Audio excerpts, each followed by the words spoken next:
Okay, let's dive back in to discuss our first situation. So let me tell you a little bit about this, and then I'll focus you guys on your question.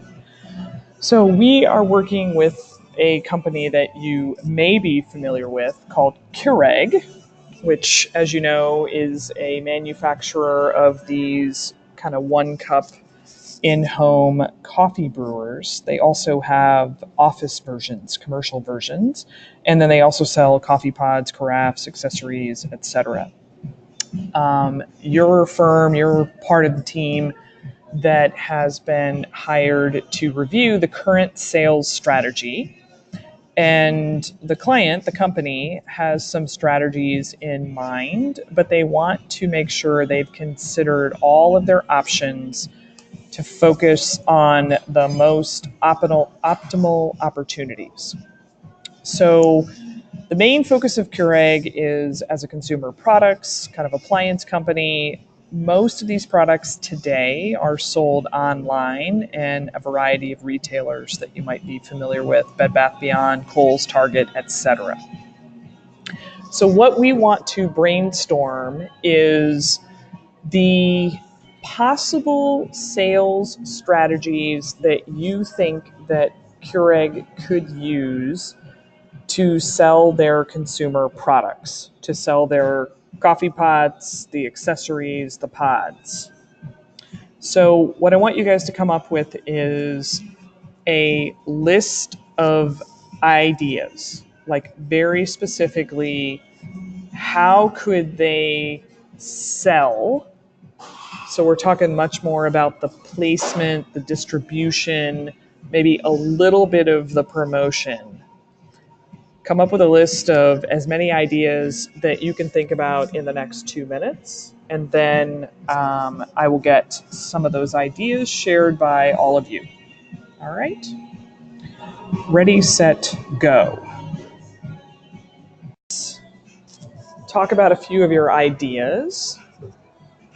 Couple options. So one is put anything you have in the chat.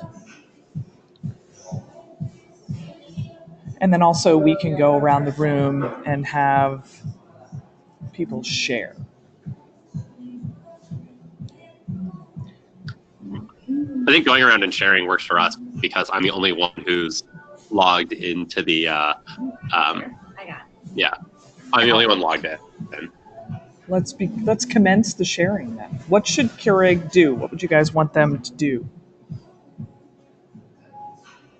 So I think me get over here. We're gonna go ping pong. So the first one I have is branch out from just coffee and focus on tea and other non-coffee products. Okay. Well, so I guess my strategy for thinking about sales strategies was starting by identifying segments and going kind of from like broad target segments to more narrow and specific segments and trying to figure out like placement and distribution that way. Another one I had was, or this one actually comes from AJ, and he said partnering with retail stores to put the K-Cups in better placement. Companies like Starbucks or Dunkin' Donuts or other types of coffee companies to see if they can make K-Cups. Yep. So essentially, more K-Cups. Cool. What else? What else? More K-Cup, that gets the benefit of brand recognition. Okay. Needy. Mm-hmm. Not sure how to play this ping pong. Wait, let's. Now you say one. Oh. I said all I had just now. But, okay. But I guess I didn't fully flesh out like that idea. Like I had kind of made this like spectrum of the target segment. So say like if you wanted to go super broad and target potentially all coffee drinkers, you could go with some sort of like billboard messaging strictly based on like product attributes. Whereas if you go, say like kind of in a mid-range target, the young professionals, you could make commercials that kind of combine product and non-product attributes, kind of play on emotions. And then like if you wanted to go really narrow and specifically target, college students, you might even want to consider something like, a series of YouTube shows that incorporate some humor or just like really play on emotional responses. Mm-hmm. Okay, good. Anything else? Rick, how about you? Yeah, I had a few.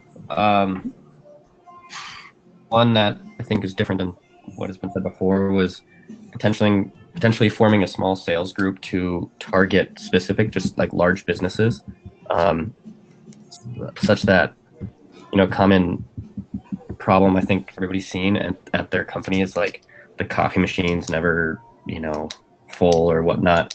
You might be able to create some kind of system where you can just get a partnership with a large business to supply their business with coffee, and the machines to make it work. Um, that might be on an addition to your current sales force or your sales. Mm-hmm. So I had that idea. Mm-hmm. I said, yeah, big distribution with retailers, kind of what AJ said. Yep. Yeah. Cool. Anything else? And then the only other thing would be like directed to consumers through like non-traditional social media avenues, just like Instagram and things like that, to kind of test out maybe some of those teas and different things that Ben had mentioned. Mm-hmm. I didn't kind of flush that one out too much. That's okay. That's the great thing about brainstorming is you don't have to flush it out, right? So Right. you guys are all heading in the right direction, right? The technique that we're trying to hone is lots of ideas covering a range of areas. All right. And what you kind of want to do is not say to yourself, how would this work? How would I do this? Would this be sensible? Would this be feasible? Would it be profitable? I mean, all those questions would be addressed at a later point in the case. But for the brainstorm, you're kind of going forth, right? The other thing is because I've honed you guys in on sales strategies. Sales is a really particular thing, right? So under the marketing umbrella, there's a whole bunch of, there's the 4 Ps or maybe there's 5 Ps these days. You're sort of thinking very clearly, like, how do I put the product in the hands of customers? And so in a way, you can organize your brainstorm around, some of the promotion. You can talk a little bit about distribution channels. We might not get in, you could potentially get into pricing a little bit because maybe there's some, buy one for yourself, give one to a friend. You could go into the new product arena, but you want to make sure that you kind of follow the short-term current customers to, maybe the next step, which would be expanding current product to the next set of customers, right? This follows a little bit of the, growth strategy stuff. If you guys haven't gotten deeply into that, that's an area of reading that you can do. But like new products, you can do that. I would just phase that like as the latter part of my thinking because it's kind of a new thing and it would take a little bit more time. All right. So, I have a list of things. what I want you to think about when you review this list, not that it's perfect, not that it's comprehensive, I would look at more of its specificity. So I'm trying to demonstrate a little bit of what it takes to kind of be more specific, but not in the weeds.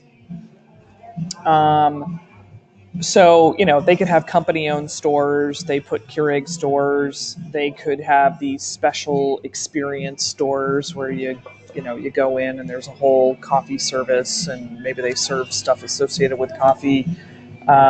Somebody actually talked about this, like working with the retailers to kind of do something more branded in the store itself. Use food trucks. I go out, there's some food trucks near my office in Chicago. None of them really sell coffee. Maybe that's because there's too many Starbucks around. I don't know, but whatever. Work with these technology firms, build an app. I don't know what the app would do, but maybe it prompts me to fill the water on my mobile phone. Some of you talked about using social media. As you can get more specific, it's like maybe you crowdsource ideas for new coffee flavors. I think like Lay's potato chips did that. They had a contest or something. Work with the restaurants. That could be, take the existing product and go to a new channel. They have these Coca-Cola freestyle machines in a lot of the fast food restaurants. I've never seen a Keurig coffee machine. I don't know. So the list can go on. Your job is to be actionable. So in a question like this, what ideas could they have to sell more stuff? Answer that question really specifically. Be kind of bold and different. Integrate things that you've seen as, analogous ideas. Pull from other things. And then, be as specific as possible. Right? And then ideally, somebody could actually act on your ideas based on this question. All right. And, practice some of these things, right? That's what that's a lot of times how I come up with these. I just sit down and I write down a bunch of things and I think about other things I've seen and how they might apply to this particular circumstance. Okay? Do you guys have any questions about this? What we're aiming to do? Where maybe I'll interject one more thing if you guys want to formulate any sort of how do you do this. What I want to avoid is in a brainstorm, like talking about studying things. I want to avoid kind of a process. So you when you express the idea, you want it to be the idea, not the process to get to the idea. If that makes sense. So any questions about that? I just want to reiterate. So this is purely an exercise for as far as like in a case interview situation, this would be like the first part of the interview, right? This is to It depends. help with that. It depends. So one of the first questions in a case interview could be, hey, we want to work with Keurig to come up with some ideas to grow their sales. So starting out, why don't you just give me a few ideas? Why don't you just brainstorm a few ideas for me? So at that point, it could absolutely happen in the first part of the case. Okay. It also could be that you move along with the case. We have some other part of conversations. Maybe it was their margins are decreasing. What do we do about that? And you've investigated it and you realize that, their sales growth has just trailed off. And so you're kind of midway through the interview. And then the interviewer might say to you, okay, so now that we know that this is a problem around sales, why don't you brainstorm some ideas to help us stimulate more sales. Okay, so it's just part of it's just going to come in probably sometime during the case. Yes. Um, Yes.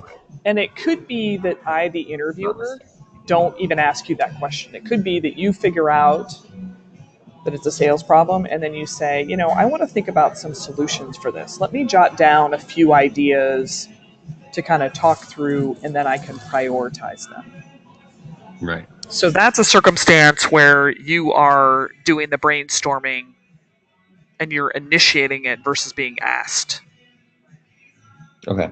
Okay. Yeah, I just wanted to just No, it's a get good it question. in context a little bit in my head. Good question. Any other questions? Okay, let's move to our next situation. So let me tell you about the situation, then I'll focus you on your brainstorm. So here we're working with an organization that provides luxury active vacations around the world, typically biking and walking and those sorts of things. If you guys are familiar, there's companies like Backroads that do this. So the company is aware that there's a lot of uncertainty in the global economy. They would like to go through some scenarios that would help figure out how maybe some of the economic and global trends and changes in the global economy are going to impact their operations. You are trying to figure out and investigate the impact on their private travel segment, which is custom trips for individuals. This is about 35% of their overall profits. So, for example, a private trip could be organized for 2 individuals or up to a small group of about 12. So, given this situation, what I want you to brainstorm, this is different than the prior question. I want you to think about a list of information that you would need to gather to figure out future potential impacts on the profitability of the private travel segment of their business, given some activity that's going on in the overall economy, social trends, etc. Okay, so what I want you to do is essentially define a list of data, information, reports that you would want to gather and try to be somewhat specific. Like, what would be the report, what information, how might it be organized? Okay, so I'm going to give you guys about 3 minutes to do that, and then we'll again discuss as a group. Go. All right, everybody, let's talk about information. What would you like to get to learn more, essentially, to help you begin to evaluate this question?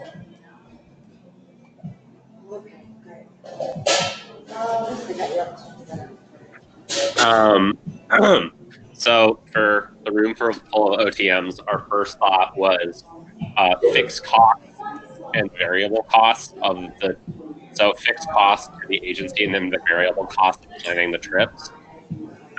We'd also want to know what are the current trips that are profitable and what percentage of people are doing that. And then for those who are going on the private, we want to know some basic demographic information like average income, average amount spent for these trips, the average age, city and state information, and how they're finding out about the service. And then we had another big bucket, which was top destinations. If those destinations have a State Department travel warning and kind of information about are certain trips more profitable than others. Mm-hmm. Oh, and the average profit margin in the industry.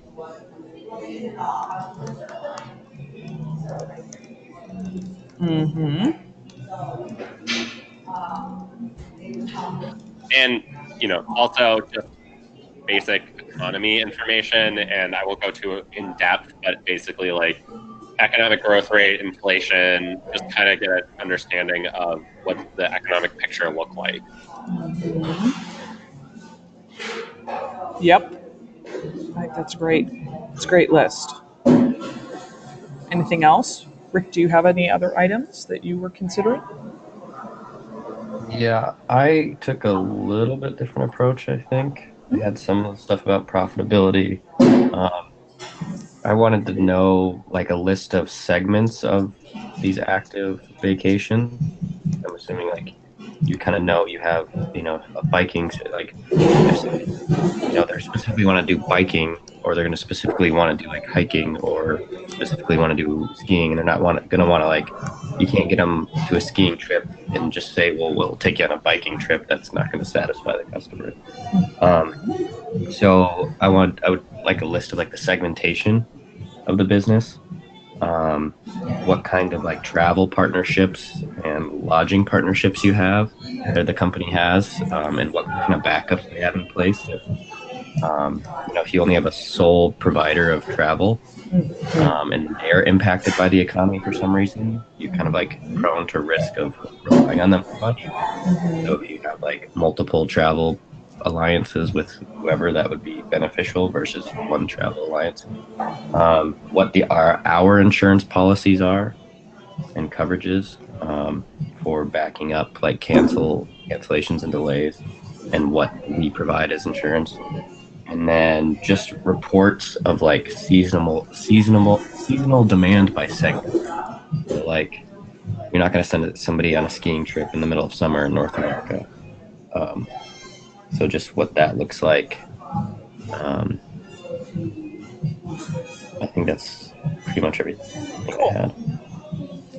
Any other Number of ideas? office locations and court. Say that again, Rick. The number of office offices we have, like office locations and coordinators we have to, coordinate all this travel for people, and our like ratio of coordinators to travelers. Yep. Okay. Back to the OTM group. Any other ideas come to mind?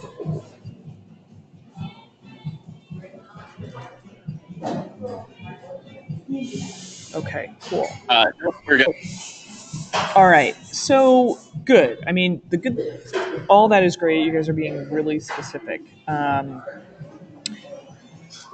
If I was going to organize this, I probably would think about those things that drive revenue, and then I would think about those things that drive cost. And then those things that drive revenue, I might organize external factors and internal factors. That way, we can go through a whole bunch of economic considerations, global economy, emerging markets. Where is there growing political stability that people want to go to new places that are exotic? Where is there decreasing political stability that is more risk, risk involved? And then you can get into what this company does, who their marketing is with, who their partnerships are, and then you can get into all the cost pieces of the business, right? So I think you guys are thinking along the right lines.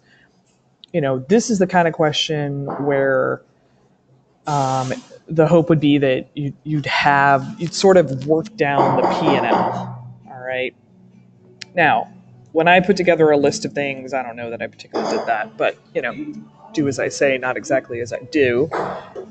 But just things, and I think a lot of these, you guys were thinking about, number of trips, average people per trip, average revenue per trip, the demographic profile, the overall market size, variable cost, fixed cost, overhead cost, the competition, what things are substituting.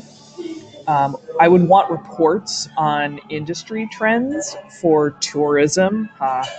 You guys should be familiar with those.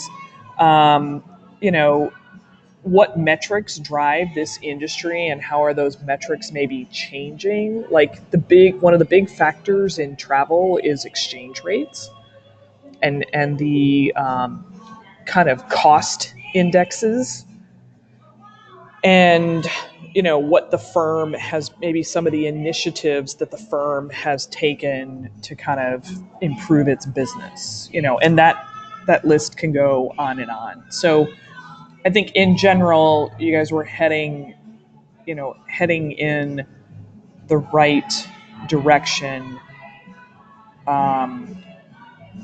I think this kind of a question sometimes is a little bit easier for us because it's kind of focused around data. We're pretty good at that.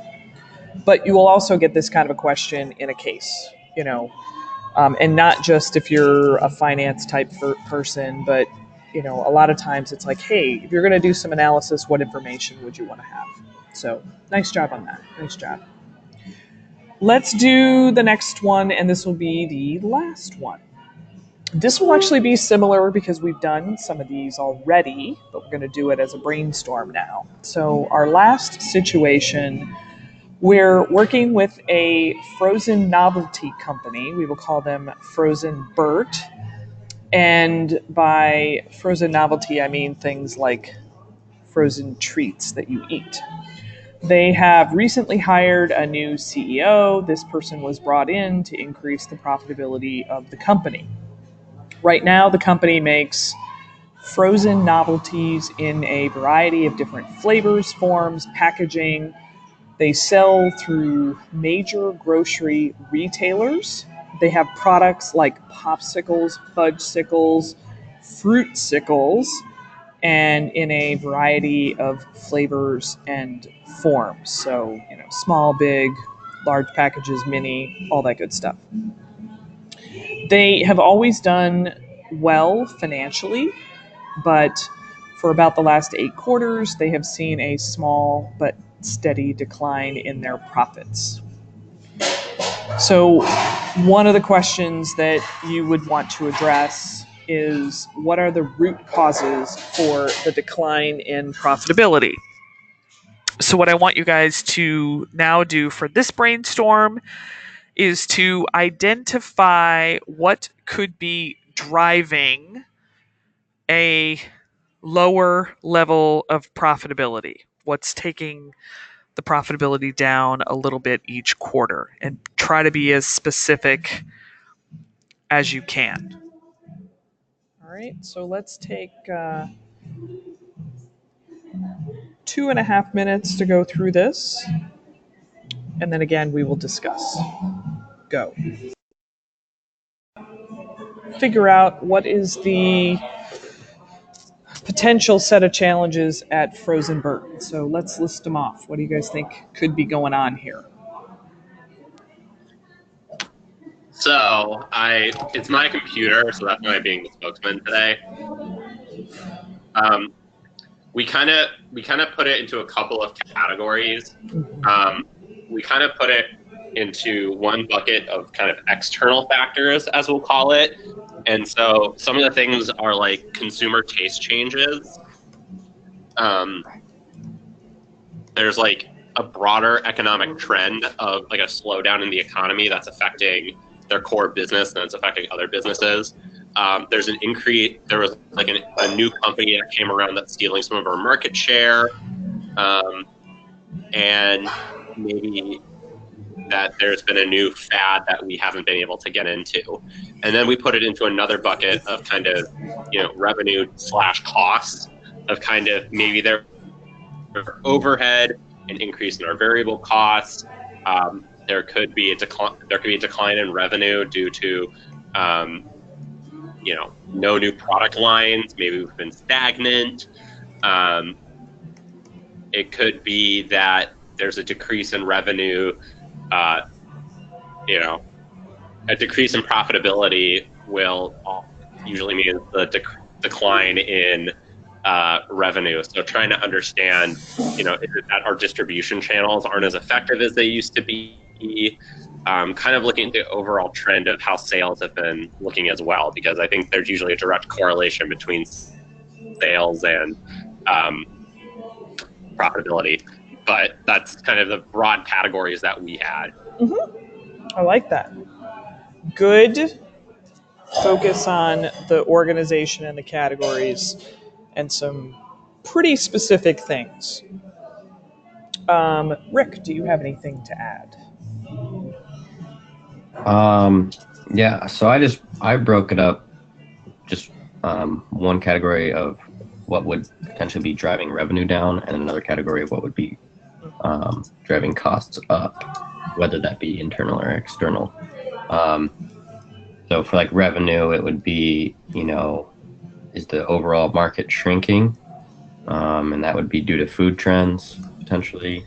And then underneath revenue again, like competition, are there more companies kind of entering the market, or is your current competition beating you on cost or differentiation, or that sort of thing? And then another one of the revenue categories was if you introduced a new product recently that might be cannibalizing your whole spread.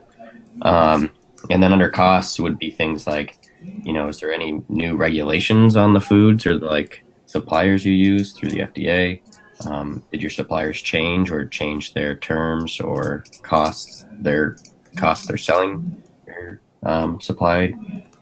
The cost of their supply. And what else? Any distribution changes in costs that going up, causing costs to go up. Or any like big investments in your own facilities or assets that might be, that 2 years might seem reasonable for a dip after a big investment for like a new facility. Yep. Fantastic. Those are great.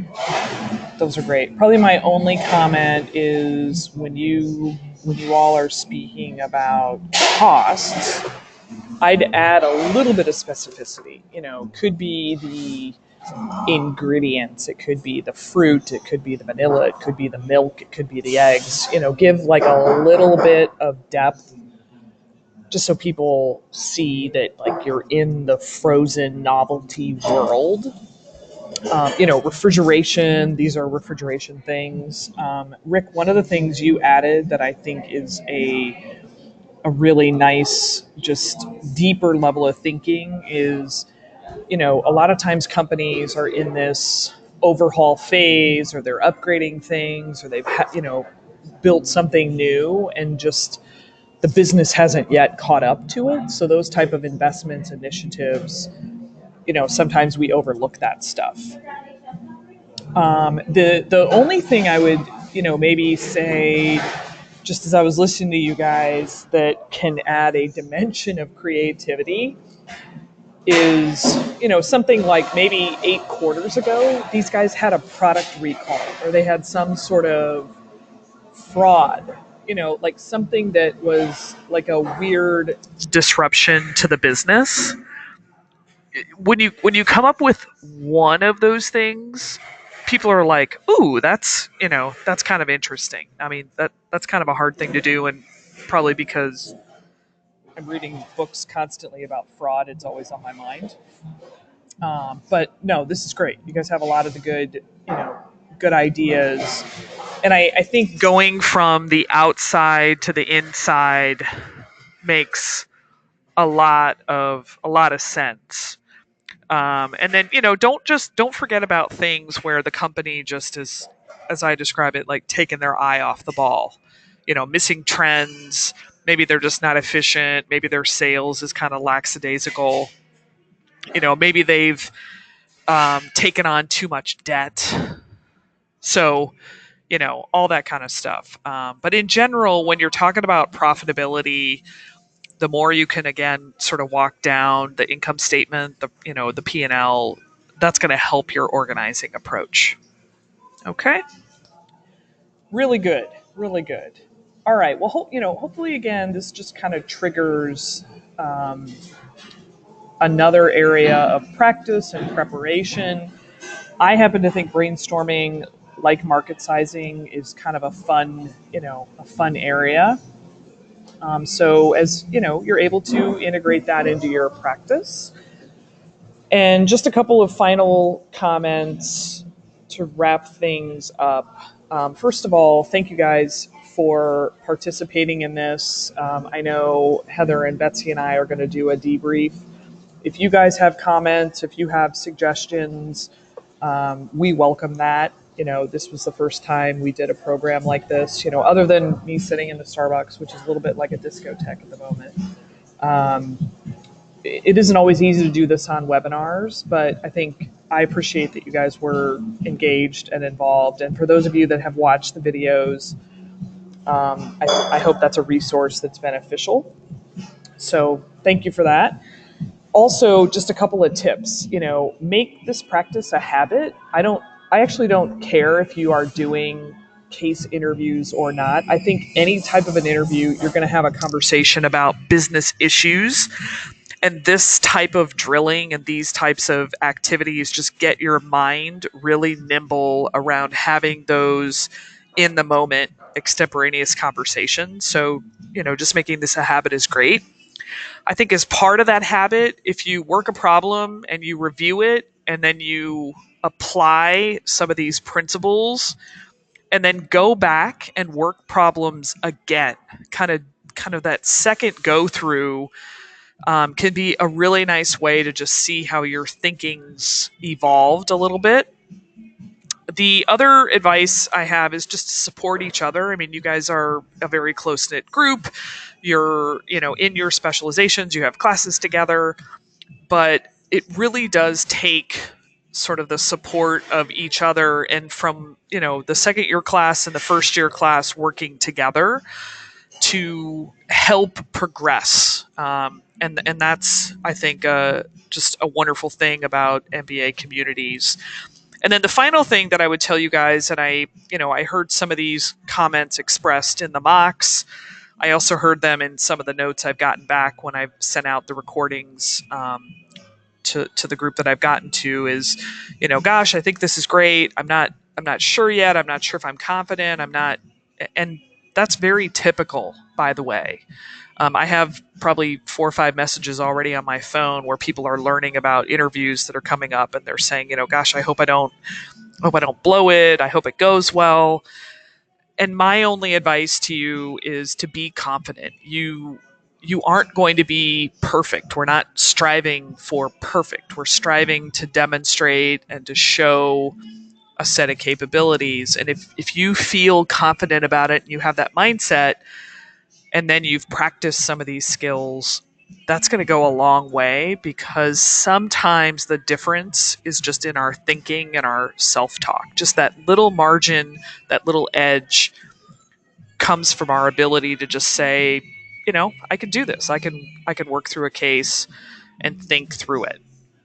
So with that, I will say thank you guys again.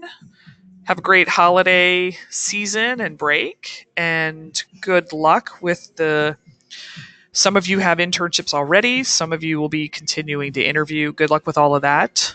And it's been great to work with everybody. So thanks again. Bye, Pam. Thank you. Everyone in OTM, thank you so much. Thank you. Good night.